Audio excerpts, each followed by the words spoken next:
20h dans les locaux de la Teranga Sénégal, c'est l'heure du journal. Tout de suite, les titres. Louga, le collectif Yessal Cimetière Yërmandé situé au quartier Artillerie Nord fustige la négligence totale de l'équipe municipale dirigée par le ministre maire Moustapha Diop. Le maire Birame Souleye Diop, membre du PASTEF et de la coalition Yewwi Askan Wi, s'est adressé à la presse ce mercredi 25 janvier 2023 suite à la déclaration du leader de la coalition Ousmane Sonko concernant le dossier de Sweet Beauty. La journée internationale de la douane est célébrée ce jeudi 26 janvier à Saint-Louis sous la présence effective du ministre des Finances et du Budget Mamadou Moustapha Ba et de toutes les autorités douanières. L'actualité internationale et la page sportive mettront un terme à cette édition. C'est la fin des titres. Reste avec nous. Le développement, c'est dans quelques instants. jërë ngeen jëf mbokk yi daal leen ak jàmm ci xibaaru marax yi lay jukki leen li ci gën a fës doore ko ca diwaanu Louga ak collectif Yeesal Cimetière Yërmandé daal nañuy amal nag taxawaay bu am solo ginnaaw bi nga xam ne rek ñu ngi nekkee ci quartier Artillerie Nord daal nañu nag naqarlu équipe municipale bi nga xam ne kii di maire Moustapha Diop moo ko jiite taxawaay bi nga xam ne daal na koy am ca gox boobule ca Louga daañu ci ànd ak Gora Mbodj ci biir xibaar yi del ci diwaanu Thiès wax ci lu soxal langue politique ak Birame Souleye Diop nekk maire bu Jaraaf bu diwaanu Thiès Nord nekkit député ca pencum ndaw réew mi daal dina yëkkati ay kàddu daal di nag dànkaafu nguurug Sénégal rawatina njiitu réew mi président Macky Sall ci taxawaay bi nga xam ne namm nañ ko amal ci ginnaaw seen président Ousmane Sonko li ni mel ay kàddoom daa ngeen ko dégg itam ci biir xibaar yi fële ca diwaanu Saint-Louis alxames bi ñu génn yem ak ñaar fukki fan ak juróom benn ci weeru janvier daal dinañuy màggal bëccëg bi ñu jagleel nag lii di ak douane lii nga xam ne moom moo di douane Moustapha Ba yëkkati na ci ay kàddu daal di ñi si dikk nu mu gën a yaatoo ci biir xibaar yi mbokk yi lii moo di ponk xibaar yi daañu ko jeexale lu soxal wàllu bitiréem ak lu soxal wàllu tàggat yaram.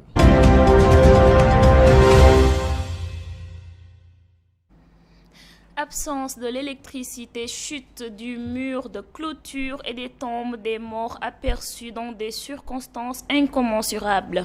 Le collectif Yessal Cimetière Yërmandé situé au quartier Artillerie Nord fustige la négligence totale de l'équipe municipale dirigée par le ministre maire Moustapha Diop.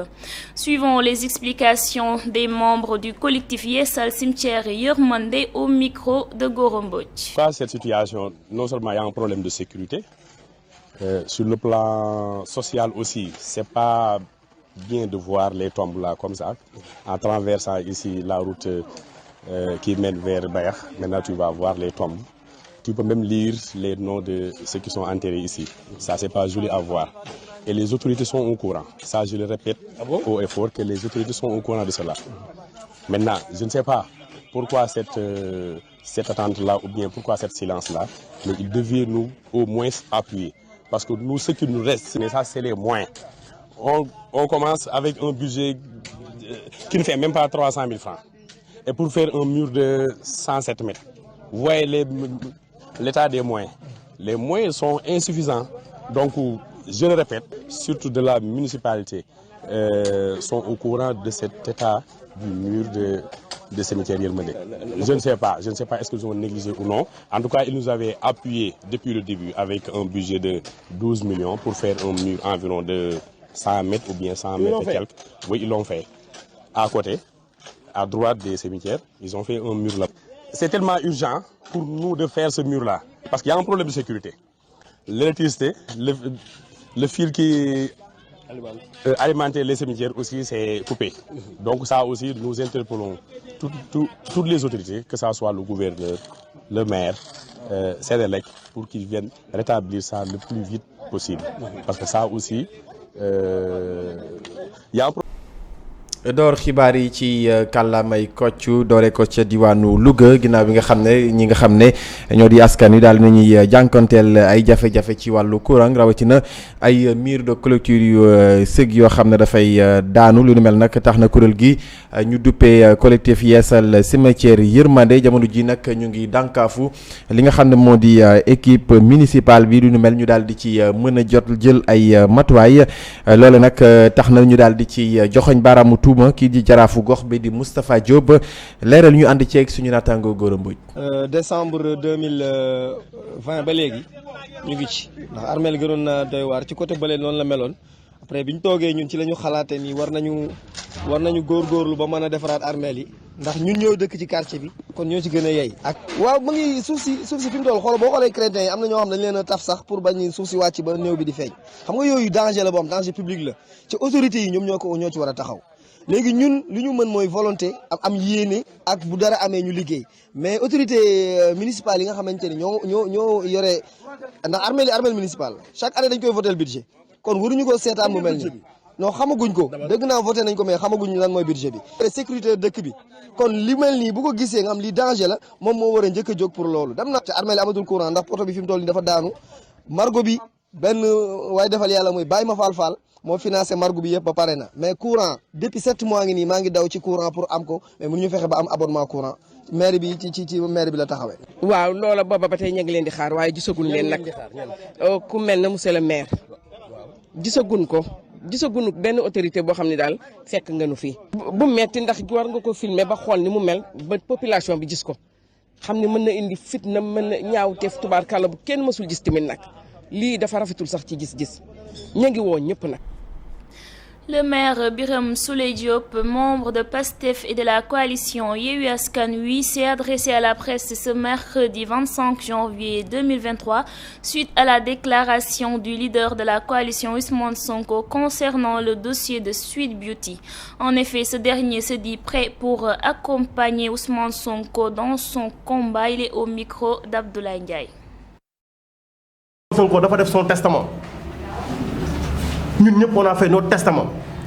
Ousmane Sonko a fait son testament. Nous aussi, nous avons fait notre testament. Nous allons combattre à ses côtés jusqu'à ce qu'on obtienne la victoire. Macky nous tuera tous. Ousmane Sonko, s'il avait accepté ce qu'on lui reproche, nous n'allions pas l'accompagner dans ce combat.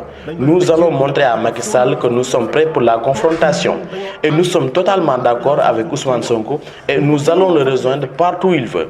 En 2011, Macky Sall avait dit que le combat contre ce gouvernement se fera dans la rue. Nous allons procéder ainsi avec son gouvernement. moom li fi ci loolu la ñu woo te incha allah rabbul izzati danañ ko ci wuyu li fi jar a wax nag bari na fi parce que li xew ci Cour des comptes mi ngi nii. Il y a beaucoup de choses à dire. Le rapport de la Cour des comptes, c'est des questions liées aux deniers publics. Les Sénégalais ont cotisé pour vous confier plus de 1000 milliards et vous avez géré nébuleusement cet argent. On en parle et vous taxez la Cour de politiciens.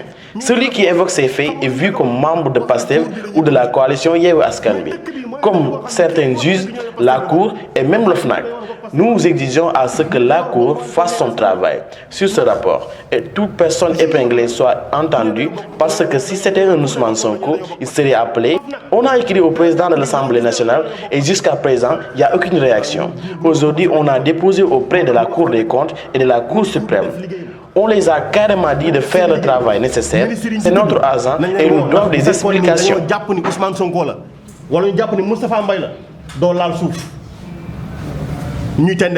On a écrit au président de l'Assemblée nationale mu ne yëng-yëngaaral ne yàpp-yàppaaral toog jàpp njàmburam tey déposé nañu Cour des comptes déposé nañu Cour suprême le procureur général de la Cour des comptes déposé nañu neneen nañ def seen liggéey parce que taxawaayu Assemblée nationale mooy wax ni fii ñi war a ñëw fi ministre yi war a ñëw fi war a tontu si bu kenn ñëw tontu si sunu alal la ñoo ko ñax ñoo ko doon def Sénégalais yi ñu ne ñu dem leen ngeen tëdd seen kër dañuy sàcc seen alal. des ak moom Birame Souleye Diop di maire bu commune de Thiès Nord nekk itam député ca pencum ndaw réew mi coalition Yewwi Askan Wi ci département de Thiès ñoo doon jàkkaarloog way taskatu xibaar yi jamono ji nag ñu ngay dànkaafu Macky Sall jëmale nag seen leader boobee di Ousmane Sonko ba ñu jàpp ne dañu ko bëgg a néewal doole te loolu it lànk nañu du fi amee ci fii ci réew mi daañu takk doon benn say jàmmarloog njiitu réew mi président Macky Sall moom Birame Souleye Diop ñu teewlu ko ci kàddu yi mu dénk Abdoulaye Ndiaye. Sonko dafa def son testament. ñun ñëpp on a fait notre testament dañuy ànd ak ñoom ci xeex bi ba yàlla may ñu ndam wala moom Macky Sall tëral ñun ñëpp il faut que ce soit clair. lii ñu koy teg nii boo ëllëgee kenn du ànd ak moom parce que dañuy nangu ni moom moo toog xaru gis nga Macky Sall bu déggul teel rek du xam ni yegg na dañ koy teg ci yoon bi ne ko kaay foo ñu woo foofu lañ lay fekk.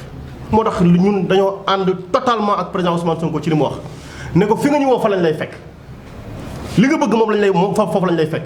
li ñuy wax mooy moom moo waxoon en 2011 que le combat contre ce gouvernement se fera dans la rue moom li fi ci loolu la ñu woo te incha allah rabbul izzati danañ ko ci wuyu. waaw fii ci Thiès nag moom fii ci Thiès incha allah taxawaay bi ñu ci war a am danañ ko ci am ba noppi dem dimbali ñeneen ñi. li fi jar a wax nag bari na fi parce que li xew ci Cour des comptes mi ngi nii deniers publics la 1000 milliards sénégalais yi ils se sont saignés maanaam bënn seen deret jël wërsëg googu teg ko ci loxoy askan wi teg ko ci loxo ñu ko yor ne leen dem leen ngeen dimbali sénégalais yi nekk ci coono ñu jël ko caxat-caxatee ko foye ko def ci lu leen neex ñu indi rapport xam nga lu ñu njëkk a wax ne cour bi dañuy politique mais dëkk bi mooy dëkk boo xam ne képp ku wax dëgg ñu ne la Pastef nga bokk waaye kon saa ñun ñëpp dañoo war a bokk Pastef ñun ñëpp dañoo war a bokk coalition Yewwi Askan Wi ndax juge wax na ñu ne dañoo bokk dañoo Cour des comptes wax na ñu ne dañoo bokk Pastef OFNAC dañoo jàpp diw dañoo gis ne ñu ne dañoo bokk Pastef waaw ñun bu ñu bokkul Pastef dañuy tooñ moo tax ñu wax ko ne ko na cour bi def liggéeyam nañu def seen liggéey ministre yi ñu ci tudd nañ leen woo ndax bu fekkoon ni dañoo jàpp ni Ousmane Sonko la wala ñu jàpp ni Moustapha Mbaye la doo laal suuf ñuy tendeefal. On a écrit au président de l'Assemblée nationale mu ne yëng-yëngaaral ne yàpp-yàppaaral toog jàpp njàmburam tey déposé nañu Cour des comptes déposé nañu Cour suprême le procureur général de la Cour des comptes déposé nañu neneen nañ def seen liggéey parce que taxawaayu Assemblée nationale mooy wax ni fii ñi war a ñëw fi ministre war a ñëw fi war a tontu si bu kenn ñëw tontu si sunu alal la ñoo ko ñax ñoo ko doon def sénégalais yi ñu ne ñu dem leen ngeen tëdd seen kër dañuy sàcc seen alal waaye dinañ ko sàcc waaye kenn du ci wax incha allahu rabbi. Je vous le disais en titre, la journée internationale de la douane est célébrée ce jeudi 26 janvier 2023 à Saint-Louis sous la présence effective du ministre des Finances et du Budget Mamadou Moustapha Ba et de toutes les autorités douanières sous le thème promouvoir le partage des connaissances et renforcer la fierté de la profession douanière en vue d'accompagner la nouvelle génération.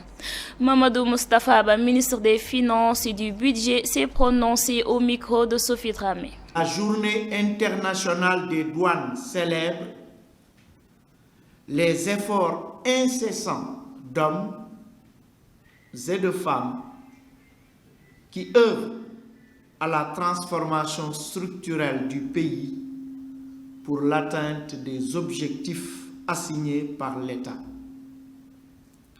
Pour l'édition 2023, vous l'avez rappelé, Monsieur le Directeur général, l'Organisation mondiale des douanes invite ses membres à réfléchir sur le thème suivant: accompagner la nouvelle génération, promouvoir le partage des connaissances et renforcer la fierté de la profession douanière. D'emblée, je voudrais me féliciter de la cohérence et de l'actualité du thème de l'année qui commande à placer le capital humain au cœur des stratégies de toute organisation.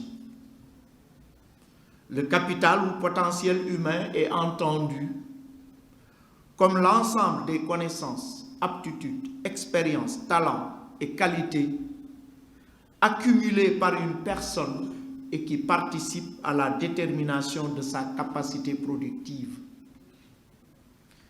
Il est donc cohérent en ce sens qu'après avoir prôné la transformation numérique des administrations des douanes, l'OMD les convie à se pencher sur la manière dont elle encadre les nouveaux fonctionnaires et facilite le partage des connaissances entre les générations d'agents pour renforcer in fine le sentiment de fierté et d'appartenance à la profession douanière. mbokk yi ñu wutali ca diwaanu Saint-Louis wax nag ci bëccëg bi ñu doon màggal lii di nga xam ne moom moo di douane ñu daal di koy amal alxames bi ñu génn yem ak ñaar fukki fan ak juróom-benn ci weeru janvier ñu amal ko nag ci thème bu am solo ana naka la ñuy def ba gën a dëgëral wala sax gën a ñongal lii di douane kii di Mamadou Moustapha Ba yëkkati na ci ay kàddu daal di koy dénk suñu naataango ba ñu fa teewal di Sophie Dramé. chiffre record la. ndax boo ko doon comparé 2021 yokk na ci lu ëpp 100 milliards donc loolu am na solo te bu ñu xoolee budget bi nga xam ne Assemblée nationale voté na ko pour 2023 mu doon budget wu 6411 milliards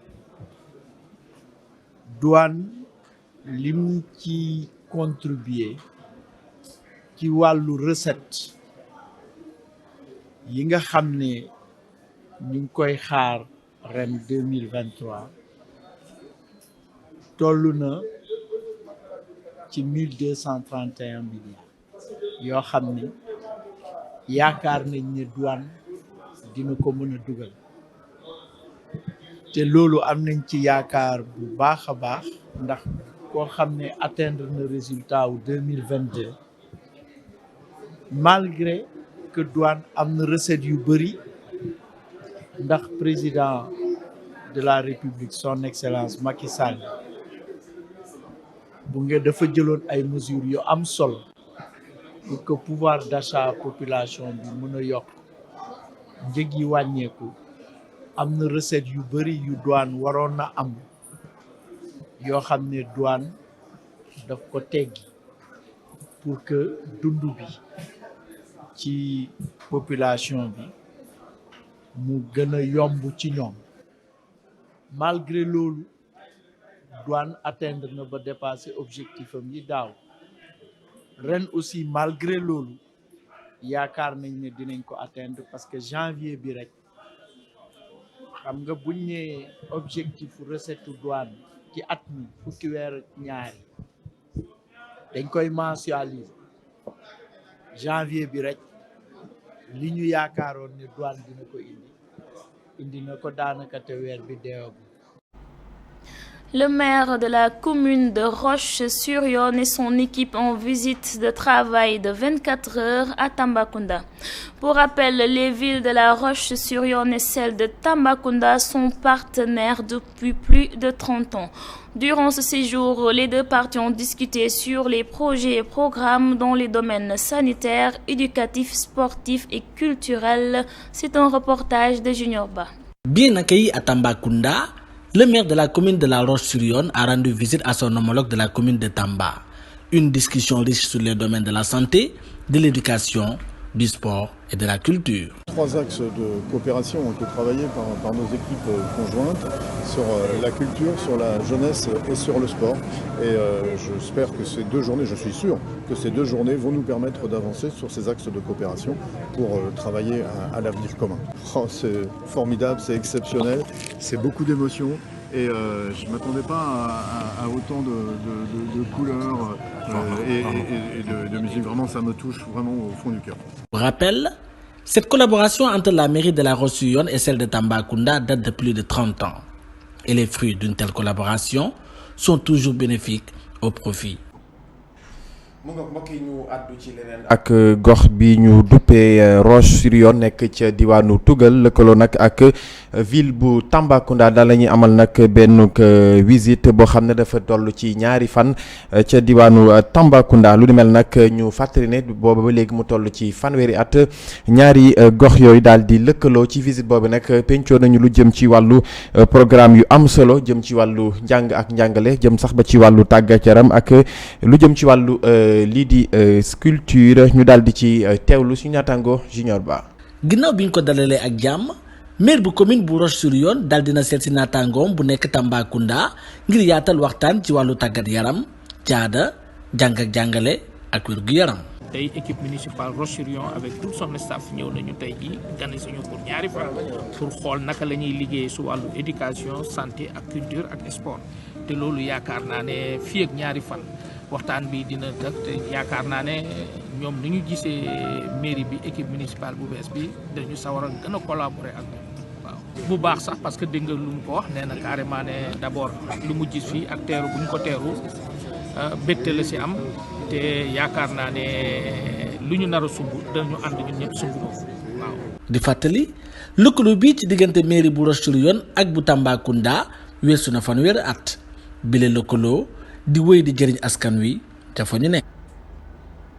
Parlons de toute autre chose. Campagne nationale de vaccination contre la maladie nommée Newcastle Volaille débutée depuis le mois de décembre dernier. Ziguinchor a accueilli les blouses blanches ce week-end dernier à travers un atelier de formation. Les détails avec Dr Mohamedou Moustapha Sarr, il est au micro d'Abdoulaye Sissé. Nous sommes en campagne de vaccination parce que comme vous le savez, la campagne de vaccination a démarré sur le territoire national et particulièrement au niveau de la région de Ziguinchor. Nous sommes en train de faire cette sensibilisation et ça c'est normal. Cette campagne de vaccination concerne plusieurs espèces avec plusieurs maladies, à savoir la peste des potes ruminants et la pastelose chez les potes ruminants, chez les moutons et les chèvres, la maladie de Newcastle chez la volaille, la peste équine chez les ânes et les équidés, la peste des potes ruminants, j'en avais parlé, et la péripneumonie contagieuse bovine et la dermatose chez les bovins. Mais aujourd'hui, particulièrement, on a mis l'accent sur la maladie de Newcastle, qui est une maladie qui entraîne beaucoup de mortalité chez la volaille, en particulier chez la volaille locale traditionnelle. Vous savez que la volaille locale occupe une place importante, surtout en milieu rural, parce que c'est une source d'économie et d'épargne d'argent qui peut apporter un apport financier au niveau des ménages. La plupart du temps, surtout durant la période du mois de décembre avec les vents et autres, nous avons souvent cette maladie de Newcastle qui ravage toute cette volaille dont disposent donc les villageois. C'est la raison pour laquelle le ministère de l'Élevage a permis donc à ses éleveurs de disposer un vaccin volaille oculaire, parce que sa particularité c'est un vaccin oculaire, facile d'utilisation. Et là nous sommes en train de former des vaccinateurs et des vaccinatrices au niveau de leur quartier, mais aussi au niveau de leurs villages respectifs, qui pourront assurer la campagne de vaccination au niveau de leur localité. Cela va vraiment nous permettre de pouvoir atteindre les objectifs de vaccination. La plupart des années, la campagne de vaccination, c'est le taux de vaccination pour la volaille, c'est le taux le plus bas. Et ça, vraiment, on veut remédier à cette situation.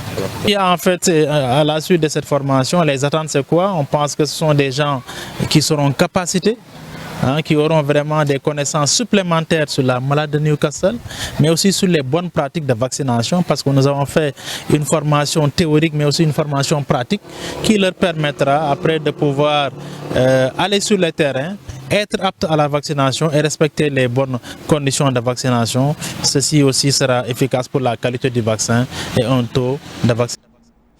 mbokk yi ñu wutali ca diwaanu Sikicoor wax nag ci lu soxal wàllu wër-gi-yaram ak ay bëccëg yu ñu jagleel wàllu ñàkku jëm nag ci feebar bi ñu tubbee Newcastle volaille daal di nañ koy tàmbali nag ci weeru décembre bi ñu génn. Ziguinchor nag daal di nay dalloo bëccëgu ñàkk yooyee ñu daal di koy tàmbali nag ci ab bëccëg boo xam ne dañu ko rek jagleel ab lël ci wàllu formation. Docteur Mohamedou Moustapha Sarr moo ci dellusiwaat yëkkati ay kàddu daal di koy dénk suñu ñaatango Abdoulaye Cissé ca diwaanu Ziguinchor. ñu ngi ci campagne de vaccination aaru jur gi fii ci Sénégal yëpp nag la tàmbali, rawatina fii ci diwaanu Ziguinchor. ñu xam ni dañuy ñàkk xar yi, nag yi, béy yi, ginaar yi ak mbaam yi. waaye tey ci ngoon li nga xam ne loolu moo ñu gën a tax a jóg mooy ñàkk ginaar yi. ba suñ nee ginaar yi lépp luy ginaar moo xam ginaaru wolof la moo xam brahman la moo xam, parce que feebar bi nga xam ne moom nañuy ñàkk ci ginaar yi mu ngi tudd la maladie de Newcastle, ñu koy wooyee feebaru yoggoor. mu doon feebar boo xam ne lépp luy njanaaw, lépp luy ginaar, lépp loo xam ne day naaw te am dunq rek da lay jàpp. waaye moo tax ñu jug pour aar ko, ndax tey soo duggee ci àll bi da ngay gis ni ginaaru wolof dafa am rôle bu am solo, ndax dafa doon loo xam ne ku ci am gan mun nga ci jël rey teral sa gan. waaye tamit tey ku ci am soxla mun nga jël ginaaru wolof yi nga dem jaay, soo jaayee ci luuma yi di nga am loo xam di nga ci mën a dépenser, di nga mën a yor sa njëlu kër. loolu moo tax tey ji ñu fas yéene vraiment xar ci sunu tànk ngir ñu mën ci am ay jéego, ngir ñu mën ci am vraiment ay résultats yoo xam ne dina dal sunu xel. waa tànn bi nag il faut ñu xam ne bu ñu koy tànn dañoo jaar ci gouverneur préfet yi, ñu boolew ñu ak chef de quartier yi, ñu dimbalu ñu pour ñu tànn, ndax chef de quartier yi ñoom ñoo gën a xam seen gox. dañ xam góor moo xam jigéen la moo xam góor la mu doon ay ndaw wala ay mag ndax soo duggee ci biir di nga fekk xale waaye di nga fekk mag yoo xam ni vraiment pare nañ ngir xeex ngir seen askan pare nañ ngir góorgóorlu ngir jàppale seen askan ndax lii ñu def yaakaar naa ne lu rëy rëy la moo tax tey ñu tànn leen ñu nekk fii tey ngir former leen te am nañ yaakaar ni formation boobu rek ndax lépp loo gis tamit balaa nga koy tàmb da nga koy xam aussi noo koy defee loolu moo waral tey formation bi ñu def. waaw li ñuy xaarandi mooy tàggat bi suñ fi paree dinañ doon ñoo xam ne feebaru yoggoor dañ ci xam loo xam ne xamuñ ko ci woon waaye suñ fi jógee lépp loo xam ne jëm na ci wàllum ñàkk muy ñàkk ginaar ak xeetu ginaar bu munti doon dinañ ko xam dinañ ko mën et dinañ xam nan nañ ko war a defee ci defin bi nga xam ne moo gën a mucc ayib loolu nag moo ñuy tax ba li ñuy xam ne foofu lañ teg suñu bët muy objectif de vaccination ñu bëgg am ñu mën koo am ci anam bu gën a maanaam sedd.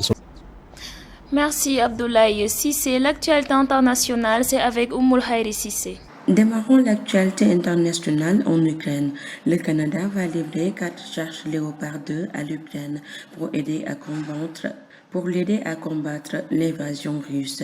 Une annonce de la ministre de la Défense qui intervient après la décision des Allemands et des Américains d'envoyer des charges Léopard en Ukraine. Catherine Colonna est venue à Odessa faire le point avec son homologue ukrainien sur les besoins immédiats et urgents en matière militaire et civile. La chef de la diplomatie française, dont c'était la 4e visite en Ukraine depuis le début de l'invasion russe, est venue témoigner du soutien dans la durée de la France au peuple ukrainien. L'actualité se poursuit au Pérou. Le gouvernement péruvien a ordonné l'intervention de la police et de l'armée pour dégager des dizaines de barrages routiers dressés à travers le pays par les manifestants qui réclament la démission de la présidente Dina Boluarte.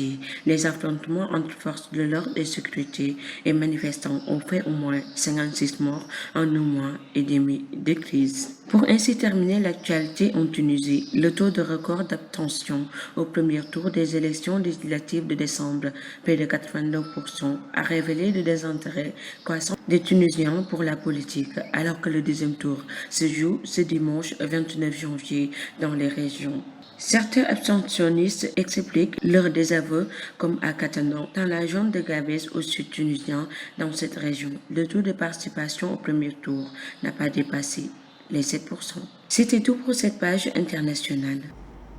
des ak moom Oumou Khairi Cissé mu daal di jukki ci kàllaamay ko ci xibaari ñeel biti réew. xibaari bitim réew yi dinañ ko dore ak réewum Ukraine ci lu ñeel xeex bi dox digganteem ak réewum Russie. Réewum Canada nag fas yéene na jébbal ñeenti charge Léopard 2 réewum Ukraine ngir jàppale ko ci xeex bi lee li ne mel nag kii di jëwriñ ji ñu dénk wàllum kaaraange di Catherine Colonna moo ko daal di xamle ginnaaw sax bi nga xamee ni réewum Allemagne ak Amérique fas yéene nañ ñoom yi tamit jébbal ay charge réewum Ukraine. xibaari bitim réew yi dañ ci daal di toftal réewum Pérou. jamono ji nag dox ñaxtu yi daal di fay bëri lool li ni mel nag dara waralu ko lu dul ki nga xam ne moo nekk njiit bii di Dina Boluarte ngir mu daal di fay jógee ba tax na gouvernement ba yebbaloon ay takk der ngir nag ñu daal di tas yile barrage yi nga xam ne manifestants yi daal di nañ koy def ci yoon ya yi lay dox ñaxtu nag ci lu toll ci juróom fukk ci ay doomu aadama ba tegal juróom benn daal di nañ fay ñàkk seen bakkan ci lu toll ci weer ak lu teg. xibaari bitim réew yi dinañ ko daal di jeexale ci réewum Tunisie ci réewum Tunisie nag askan wa ci lañu dara li nga xam ne moo nekk lu jëm ci wàllum politique li koy firndeel moo di ginnaaw seen élection législative yi nga xam ne amaloon nañ ko ci weerum décembre ci lu toll ci 89% ci askan wa wote ji wuñu woon deuxième tour yi sax ñu war ko amal ci dimanche ñaar fukki fan ak juróom-ñeent ci weerum janvier bi ñu daal di nekk ci dëkk bu mel ni Katana li fa wote woon ci élection premier tour yooyu le rombul 7%. mbokk yi lii lañ leen andiloon ci xibaari bitim réew jërë ngeen jëf ñu ngi leen di ñaanal week-end jàmm. Football, le championnat national de première division a repris ses droits. Pour le compte de la première journée, les deux équipes thiessoises, l'US Rail et l'ASC Thiès, s'inclinent respectivement devant l'ASC Ville de Dakar et la Jeanne d'Arc de Dakar au Stadium Lat Dior El Hadj Assar. Les deux équipes thiessoises de la première division du basketball sénégalais, l'US Rail et l'AS Thiès, ont effectué leur entrée en ligne dans l'exercice 2023 du championnat national. Les cheminots de l'US Rail recevaient l'AS Ville et s'inclinent sur le parquet du stade Lat Dior. Les Thiessois avaient pourtant commencé la partie idéalement en prenant très vite le large, inscrivant 24 points dans le premier quart-temps contre 15, puis en portant le score 39-27 à la mi-temps. Mais tout s'est déréglé après la pause pour les hommes de Samba Fall qui ont perdu le fil du match, bousculés par l'équipe de la municipalité de Dakar. Le Rail a vu son avance fondre au cours d'un troisième quart-temps cauchemardesque perdu 31-11. Les Dakarois ont continué à pousser dans le dernier quart-temps et se sont détachés et le score final s'est terminé 72-59. Oui, comme vous l'avez dit, c'était la plus numérique du match. Donc, en premier mi-temps, donc on avait vraiment des problèmes au niveau de la défense. Aujourd'hui, on avait devant nous une équipe de jeunes, donc très rapide et véloce, et à droit aussi, Donc du coup, on avait vraiment des problèmes au niveau de la défense en premier mi-temps. Et bon, ça a été un match un peu compliqué, surtout avec une grande ville de Dakar, AS Ville de Dakar. Mais bon, on va en tirer les leçons pour se préparer éventuellement pour les matchs à venir, Inch'Allah. De l'autre côté, l'AS Thiès a été atomisé par le Jeanne d'Arc de Dakar avec le score large de 108-66. La prochaine sortie des Thiessois est prévue ce week-end pour le compte de la deuxième journée. L'US Rail fera face au promu Larry Diouf au stade Lat Dior. Et l'AS Thiès ira à l'assaut des étudiants de Dakar Université Club. El Hadji Sarr moom la ñuy desandi mooy fas yéene jeexal xibaaru maraxile mu soxal wàllu tàggat yaram. ñaari équipe yi Thiès yi nekk ci première division basketball bu Sénégal mu nekk kii du US Rail ak AS Thiès ñoom ñoo doon amal seen jongante bu njëkk ci saison 2023 ci championnat national bi. Cheminots yi di waa US Rail ñoom ñoo doon dalal AS Ville de Dakar waaye Thiès waaye dañ leen daan ca stade Lat Dior. US Rail ñoom amaloon nañ début jongante bu baax ba dugal 24 paniers contre 15 pour waa AS Ville bi ñuy dem ci noppalu bi score mi ngi nekk 39-27 waaye bañ jógee ci noppalu bi ndaw Samba Fall yi si lañ ñàkk contrôle jongante bi ndax sëkkatal bu metti bi leen waa AS Ville de Dakar doon sëkkatal waaye waa US Rail dañ leen jëli si ñetteel quart-temps bi bon bi ñu def ñàkk ko ci 31-11 ndaw Dakar yi di pousse ba si ñeenteelu quart-temps ba score final bi sax mi ngi nekk ci 72-59. donc comme ni ma ko waxee sànq donc bi ñu ñëwee dañuy tase équipe boo xam ne ay xale lañ gaaw nañu ils sont adroits donc dañu poser ay problèmes yu bari côté défense parce que on avait des problèmes pour di switch si ñoom si défense bi du coup on a pris vraiment beaucoup de tirs. Donc c'est le premier match de championnat, donc c'était pas évident, mais bon voilà, donc de fait nous avons perdu le match, mais néanmoins aussi on va plus se concentrer, essayer de voir bon lan moo doxul et tout, voilà, après ñu préparer pour le prochain match Inch'Allah. ci beneen jongante bu njëkkoon AS Thiès moom ñàkk ci kanam Jeanne d'Arc de Dakar ci score 108-66. équipe Thiès yi dinañ amalaat seen ñaareel jongante ci championnat ci week-end bi US Rail moom dina jàmmaarloo ak Larry Diouf ci stade Lat Dior. Kii di AS Thiès moom dina dem jonganteel ak étudiants yi di waa Dakar Université Club. Merci à Sarr et c'est ce qui met fin à ce rendez-vous d'information. Merci de l'avoir suivi. Excellente suite des programmes sur la TS TV. Bonsoir. jërë ngeen jëf lii moo fi gënoon a fës ci xibaaru marax yi lay jox leen dig daje ëllëg si suñu yeneenu jotaayu xibaar jërë ngeen jëf.